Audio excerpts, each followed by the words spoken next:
You'll find the score for Orient Blues in issue 69 of Pianist magazine.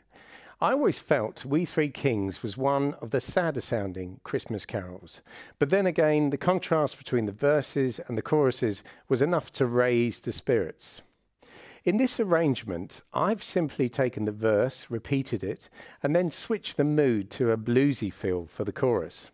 Of course, there's a few different chords on the way, but you'll find ample opportunity to create different textures as the melody shifts up and down the octave. In the opening bars, it's really important to make the melody ring out. Try focusing on the right hand, leaning into the melody notes so that the harmony notes are much softer.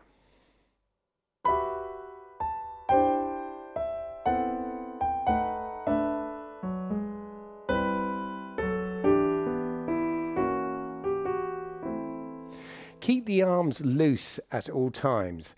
Again, practice by creating a little exercise. Play the melody with legato and then the lower notes staccato, and as softly as possible. This will help you voice these notes. So from the very top,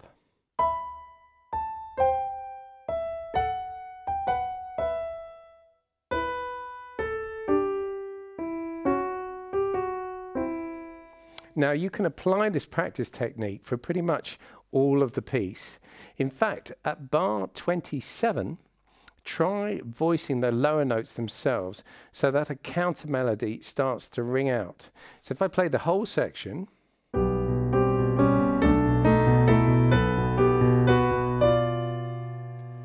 again, practice just these lower notes staccato.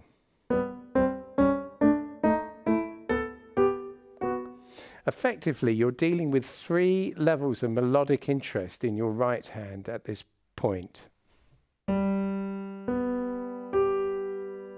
So it's good to be aware of this, even if you do find it difficult to begin with. When we come to the chorus at bar 37, I find it really helps to think in terms of changing my physical approach to the piano at this point. A blues feel can be heavier and lazier sounding. Not to say clarity isn't important too. If I play a few bars before the chorus and then after, hopefully you can hear what I mean.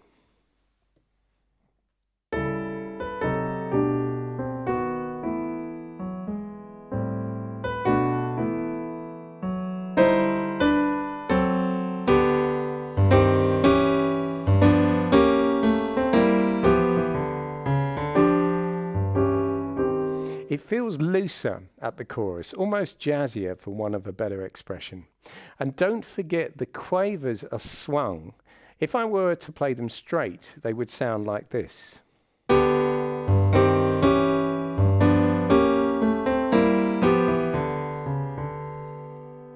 But if you swing them, the bluesy feel is more authentic sounding.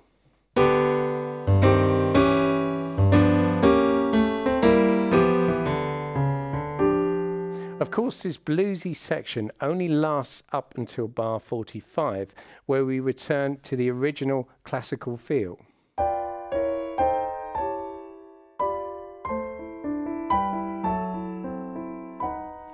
Also, the very final chord, you'll see the right hand has a grace note. In this case, I'd play that grace note at the same time as the rest of the chord, but release the grace note quickly without overlapping.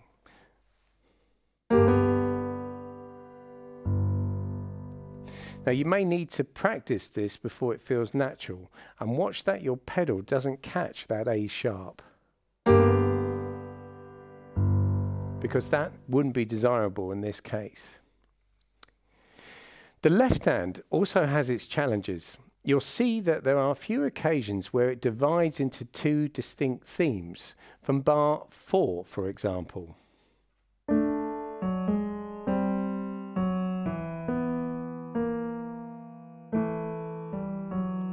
Ideally, we want these themes to sound independent, even though the left hand plays both. Again, you can use this legato staccato approach for practicing. If I take it from bar 4, I'll make the lower part staccato.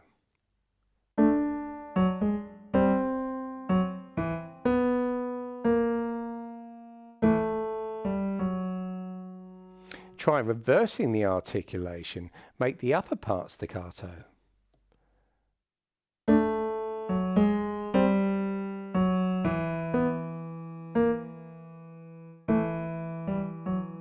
This really helps with independence of each line. Now at bar 19, the left hand takes on a more subservient role.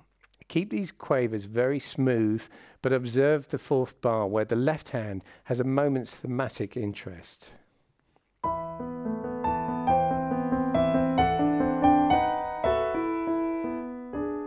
Be very careful of your pedalling on this last bar. It needs to be clear and unmuddy. In the bluesy section, your left hand can kick in a bit more, not just volume-wise, but articulation. At bar 39 and 40, it takes on an answer phrase too. Be sure to make these notes stand out.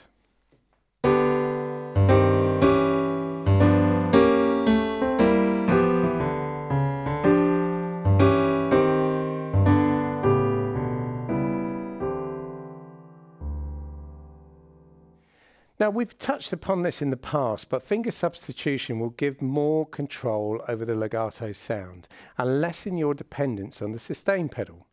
Look at the end of the first verse from bar 13.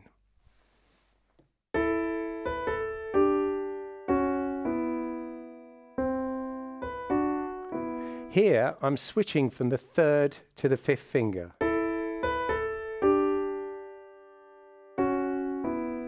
You could take it a stage further and carry on from bar 15.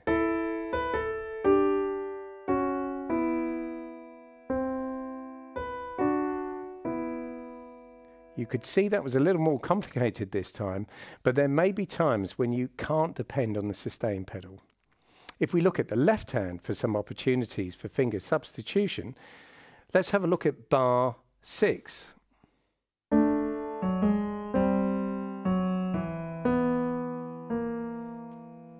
Here I'm switching from the second to the first finger.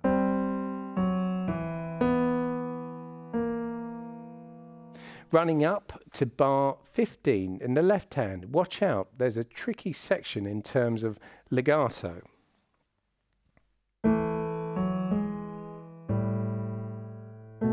It's tricky because the finger position requires you to almost let go of the next chord.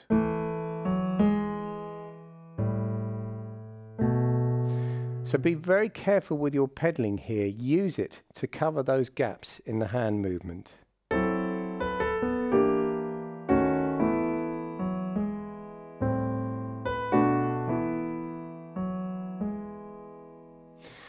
Now the dynamics are, as usual, very important to provide the necessary build-up to the chorus. Don't be shy where an expressive melody is concerned. The verse repeat really cries out for you to be more expressive.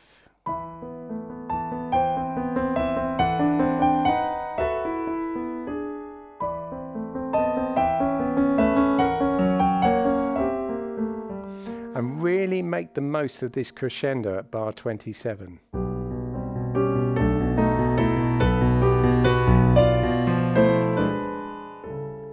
Remember to give crescendo more impact. Start off really quietly so that you leave more dynamic room to build. Regards pedalling, think in terms of clarity. There are some very fast moving chords, each require clear pedalling.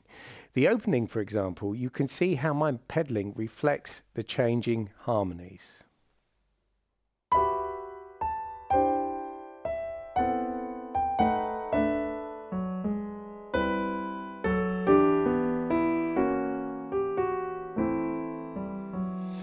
When we repeat the verse, the pedalling needs to provide more richness, so it may hold on for a bar's length in some cases.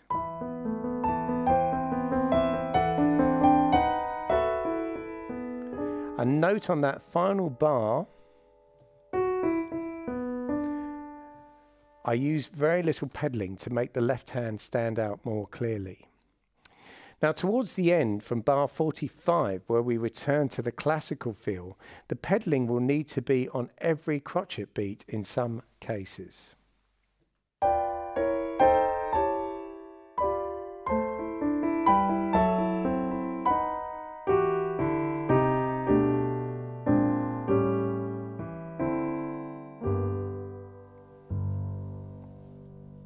The pedalling reflects each new chord in this case. So be very aware of the shifting harmonies and try not to muddy them up with over-pedaling. Finally, the tempo can be fairly free for the verses, but at the chorus section, make sure the tempo is a little more established and rhythmic, if only for those 8 bars.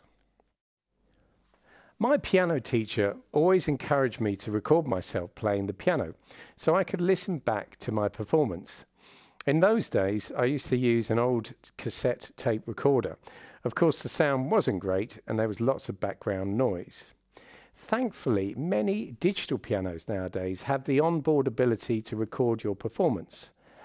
The recording on your cover CD, issue number 69 of this piece, was actually made on this very piano, the LX15. No other recording equipment was used at all. In this case, I press the record button. I specify that I want the recording to be saved to my USB memory stick, which is inserted just underneath the keyboard.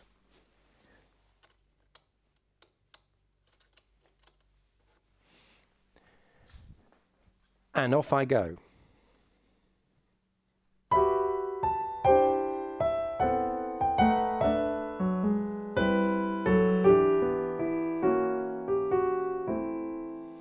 Once my performance is complete, the piano asks if I want to keep it as an audio song file.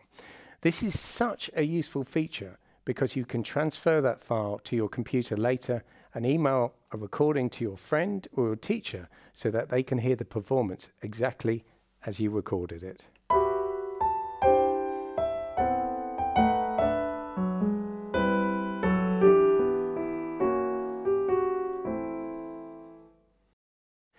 I hope you enjoyed my little arrangement of this Christmas carol. If learning the piano is your aim, it certainly doesn't hurt to have a little seasonal reminder in your repertoire. So a very Merry Christmas.